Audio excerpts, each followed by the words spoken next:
Hello folks, welcome to the channel. If you encountered Windows Update error 0x800f0900, then watch this video for the solution.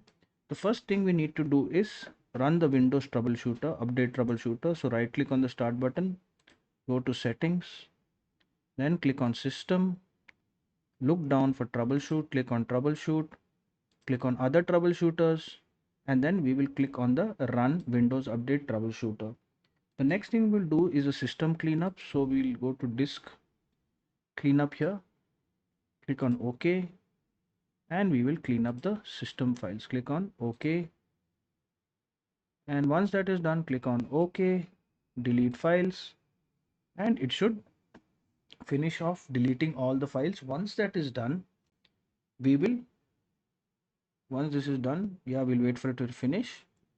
And once this is done, we will click on the start button, click on the power button, and click on restart. Now, if it still shows up the same error, then we have to restore the system. For that, we will go to recovery.